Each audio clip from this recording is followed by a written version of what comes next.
Hello everyone, welcome back to my channel Rinku tailoring ক্লাসে সকলকে স্বাগত জানাই। ফিরে এলাম পরবর্তী আরেকটি ভিডিওতে। আজ আমি তোমাদের দেখো ডাইরেক্ট কাপড়ের কাটিং করে দেখাবো।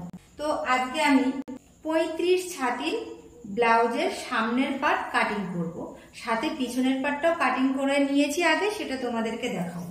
তো এখানে 34 ছাতির জন্য আমি এখানে ঝুল নিয়ে নিচ্ছি 13 ইঞ্চি আর তার সাথে 2 ইঞ্চি এক্সট্রা নিয়ে নিচ্ছি। তাহলে দেখো ঝুল 13 ইঞ্চি আর তার সাথে আমি এক্সট্রা 2 ইঞ্চি নিয়ে নিচ্ছি, মানে 15 ইঞ্চি ঝুল নিয়েছি।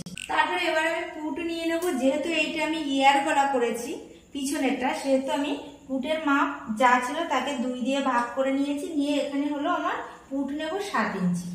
তো এখানে আমি পুট 7 ইঞ্চি নিয়ে নিয়েছি। এবার আমি পুট যতটা নিয়েছি নিচের দিকেও আমি ততটা পরিমাণে নিয়ে নিচ্ছি। এই পর্যন্ত আমার 7 হয়েছে। এবার আমি ছাতির মাপ নিয়ে নেব। দেখো এইখান থেকে এই পর্যন্ত ছাতি হলো 9 ইঞ্চি আর আমি তার সাথে 3 ইঞ্চি এক্সট্রা নিয়ে নিয়েছি। নিয়ে দেখো এরকম ভাবে লাইন টেনে দিলাম। এবার আমি কোমরের মাপ নিয়ে নেব। কোমরের মাপ আছে 8 ইঞ্চি আর আমি তার সাথে 3 ইঞ্চি এক্সট্রা নিয়ে নেব। তো তোমরা দেখো এই যে এই পর্যন্ত 8 আর এখান থেকে 3 ইঞ্চি এক্সট্রা মানে 11 ইঞ্চি। এবার আমি লাইন টেনে দেবো। দেখো তাহলে এইটা ঝুল নিয়েছি, এখান থেকে এটা পুট 7 ইঞ্চি নিয়েছি আর আবার 7 ইঞ্চি নিয়ে নিয়েছি নিচের দিকে। এখান থেকে ছাতির মাপ নিয়েছি 9 ইঞ্চি আর 3 ইঞ্চি এক্সট্রা। আর এইখান থেকে এই পর্যন্ত নিয়ে নিয়েছি কোমর 8 ইঞ্চি আর তার থেকে আমরা 3 ইঞ্চি এক্সট্রা নিয়েছি।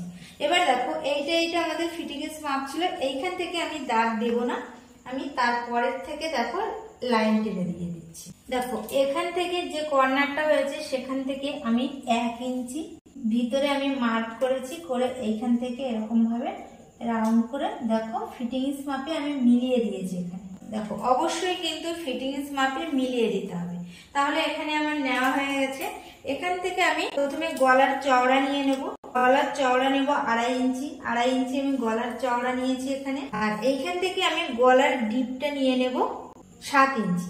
7 ইঞ্চি নিয়ে নিয়েছি, এখানে 7 ইঞ্চি নিয়ে নিয়েছি। আর গলার চওড়া নিয়েছিলাম 2.5 ইঞ্চি, এখানে কিন্তু আমি অবশ্যই 3 ইঞ্চি নিয়ে নিচ্ছি। নিয়ে দেখো আমি এখান থেকে বক্স করে দেব, দিয়ে আমি দেখো এরকম সুন্দর করে রাউন্ড শেপ করে দিচ্ছি।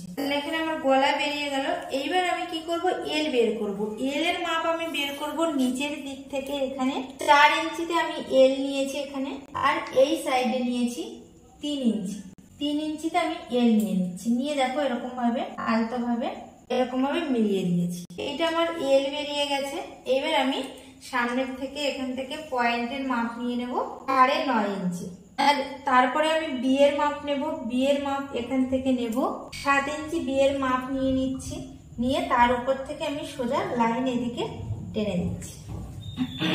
দেখো এটা আমার বি এর মাপ নেওয়া হয়ে গেছে। এবার আমি সামনের গলার থেকে উপরের দিকে 1.5 ইঞ্চিতে মার্ক করেছি। আবার এখানে মিডিল পয়েন্ট থেকে 1.5 ইঞ্চিতে এখানটায় মার্ক করেছি। আর এখানে মোহরার থেকে 2.5 ইঞ্চিতে এখানে আমি মার্ক করে নিয়েছি। এইবার দেখো এইগুলো আমি সব আলতো হাতে সুন্দর করে এরকম করে মিলিয়ে দেবো। দেখো এখানে মিলিয়ে দিয়েছি। আর এইখান থেকে এখানে এরকম ক্রস করে দিয়ে দিলাম। দেখো ক্রস করে দিয়ে দিয়েছি। তাহলে দেখো এখানে আমার এটা এল পার্ট বেরিয়ে গেছে। এল পার্ট নিয়েছি এখান থেকে এটা 4 ইঞ্চি, এখান থেকে এটা 3 ইঞ্চি। তারপরে এটা হলো আমার বি পার্ট। বি পার্ট বেরিয়ে গেছে। বি পার্ট আমি প্রথমে পয়েন্টের মাপ নিয়েছি, নিয়ে এইখান থেকে এই পর্যন্ত বি এর মাপ নিয়েছি 7 ইঞ্চি। নিয়ে দেখো সোজা লাইন টেনে দিয়েছি। এবার তোমার গলার যে ডিপ নিয়েছিলাম উপরে 1.5 ইঞ্চি নিয়েছি, আর এই রাউন্ড শেপ থেকে 2 ইঞ্চি নিয়েছি। 2 ইঞ্চি বা 2.5 ইঞ্চি তোমরা নিয়ে নেবে। আর এই মিডিল পজিশন, বি এর মিডিল পজিশন থেকে নিচের দিকে 1.5 ইঞ্চিতে মার্ক করেছি। করে দেখো এটা রাউন্ড শেপ করে দিয়েছি। এটা সোজা এখানে দিয়েছি, আবার এখান থেকে সোজা এখানটা তুলে দিয়েছি। এটা আমার বি মাপ হয়ে গেছে। এবার দেখো বি এর এখান থেকে সোজা এই আমি নিচের দিকে নামিয়ে দিলাম, দিলে এইটা আমার এস পার্ট বেরিয়ে গেছে।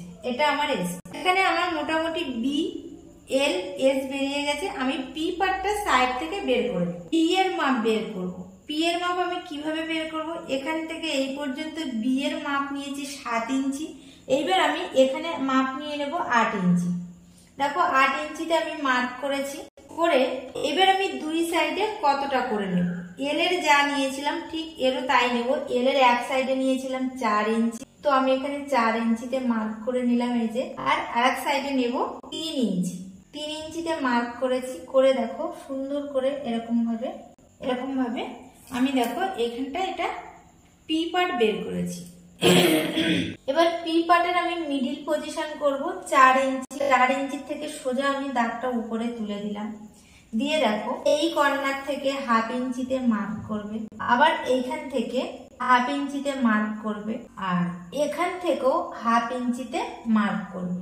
করে কি করবে দেখো এইখান থেকে দাগটা এনে এই দাগের গায়ে তুলে দেবে, এখান থেকে দাগটা নিয়ে এই দাগের গায়ে এখানে তুলে দেবে, আর এইখান থেকে দাগটা নিয়ে এখানটাই তুলে দেবে। দেখো এরকম ভাবে দেখো এই যে আমি তুলে দিয়েছি, এই পার্টটা হলো আমার পি পার্ট। তো এখানে আমার সম্পূর্ণ ড্রয়িং প্রত্যেকটা পার্ট আমার বের হয়ে গেছে। পি পার্ট, বি পার্ট, এল পার্ট, এইটা এস পার্ট। তো এখানে আমার পুরোপুরি ড্রয়িং হয়ে গেছে। এবার আমি কাটিং করে তোমাদের সম্পূর্ণ ভিডিওটা দেখাবো।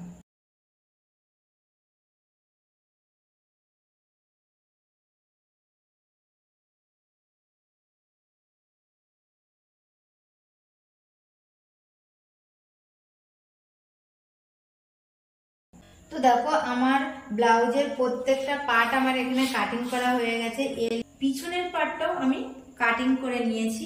দেখো আমার প্রত্যেকটা পার্ট কাটিং করা হয়ে গেছে, পিছনের পার্ট, এটা সামনের পার্ট। এবার হাতা কাটিং করে দেখাবো।